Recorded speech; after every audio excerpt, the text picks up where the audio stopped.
Welcome back ಕೃತಿ blog Kannada. ಇವತ್ತು hotel style beetroot ಪಲ್ಯ ಮಾಡೋದು ತೋರಿಸ್ತಾ ಇದ್ದೀನಿ. ಮೊದಲಿಗೆ ಬೀಟ್ರೂಟ್ ತೊಗೊಳ್ಳಿ. ಅದು ತೊಗೊಂಡು ಬೀಟ್ರೂಟ್ನ ಸಣ್ಣಗೆ ಹಚ್ಕೊಬಿಟ್ಟು ಅದನ್ನು ಚಾಪರಲ್ಲಿ ಹಾಕಿ ತೀರ ಸಣ್ಣಗೆ ಚಾಪ್ ಮಾಡ್ಕೊಳ್ಳಿ. ಅದಾದಮೇಲೆ ಒಗ್ಗರಣೆಗೆ ಬೇಕಾಗಿರೋ ಪದಾರ್ಥಗಳು: ಈರುಳ್ಳಿ, ಮೆಣಸಿನ್ಕಾಯಿ, ಕೊತ್ತಂಬರಿ, ಕರಿಬೇವು.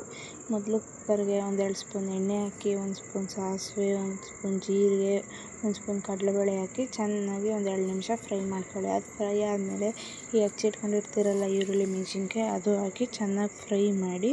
ಈ ಸಣ್ಣಗೆ ಚಾಪರಲ್ಲಿ ಮಾಡಿರ್ತೀರಲ್ಲ ಚಾಪರಲ್ಲಿ ಬೀಟ್ರೂಟು, ಅದನ್ನು ಕುಕ್ಕರ್ಗೆ ಹಾಕಿ 1-2 ನಿಮಿಷ ಚೆನ್ನಾಗಿ ಮಿಕ್ಸ್ ಆಗಬೇಕು. ಅದು ಈರುಳ್ಳಿ, ಮೆಣಸಿನ್ಕಾಯಿ ಎಲ್ಲ ಚೆನ್ನಾಗಿ ಮಿಕ್ಸ್ ಮಾಡಿಬಿಟ್ಟು 1-2 ನಿಮಿಷ ಬೇಯಕ್ಕೆ ಬಿಡಿ. ಅದು ಬೆಂದಾದಮೇಲೆ ಸ್ವಲ್ಪ ಕೊತ್ತಂಬರಿ ಸೊಪ್ಪು ಹಚ್ಚಿಟ್ಟಿರ್ತೀರಲ್ಲ, ಆ ಕೊತ್ತಂಬರಿ ಸೊಪ್ಪು ಹಾಕಿ ಒಂದು ಅರ್ಧ ಲೋಟ ನೀರು ಹಾಕಿ ಚೆನ್ನಾಗಿ ಬೇಯಿಸಬೇಕು. ಅದು ಇನ್ನೇನು ಬೇಯ್ತಾಯಿದೆ, ನೀರು ಕುದೀತಾ ಇದೆ ಅನ್ಬೇಕಾದ್ರೆ ನೀರು ಜಾಸ್ತಿ ಹೋಗ್ಬಿಡಿ, ಅದರಲ್ಲೇ ನೀರು ಬಿಟ್ಕೊಳ್ಳುತ್ತೆ ಬೀಟ್ರೂಟಲ್ಲೇ. ಸ್ವಲ್ಪ ಹಾಕಿ ಸಾಕು.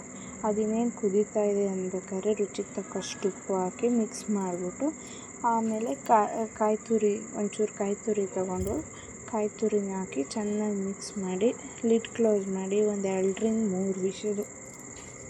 3 ವಿಷಿಲ್ ಹಾಕ್ಸಿದ್ರೆ ಬೀಟ್ರೂಟ್ ಪಲ್ಯ ಹೋಟೆಲ್ ಸ್ಟೈಲಲ್ಲಿ ತುಂಬ ಅಂದರೆ ತುಂಬ ಚೆನ್ನಾಗಾಗುತ್ತೆ. ತುಂಬ ಟೇಸ್ಟಿಯಾಗೂ ಇರುತ್ತೆ. ಸಖತ್ತಾಗಿ ಬರುತ್ತೆ ಟೇಸ್ಟಿಯಾಗಿ. ಸೇಮ್ ಹೋಟ್ಲಲ್ಲಿ ಕೊಡ್ತಾರಲ್ಲ ಅದೇ ಟೇಸ್ಟ್ ಇರುತ್ತೆ. ಕಾಯಿ ತುರಿ ಸ್ವಲ್ಪ ಹೆಚ್ಚಾಗಿ ಹಾಕಿದ್ರೆ ತುಂಬ ಅಂದರೆ ತುಂಬ ಟೇಸ್ಟ್ ಇರುತ್ತೆ. ಎಲ್ಲ ಮಾಡಿ ಲಿಡ್ ಕ್ಲೋಸ್ ಮಾಡಿಬಿಟ್ಟು 3-4 ವಿಷಿಲ್ ಹಾಕ್ಸಿ. ಪರವಾಗಿಲ್ಲ, ಜಾಸ್ತಿ ಬಂದರೂ ಚೆನ್ನಾಗಿರುತ್ತೆ. ಚೆನ್ನಾಗಿ ಬೇಯುತ್ತೆ.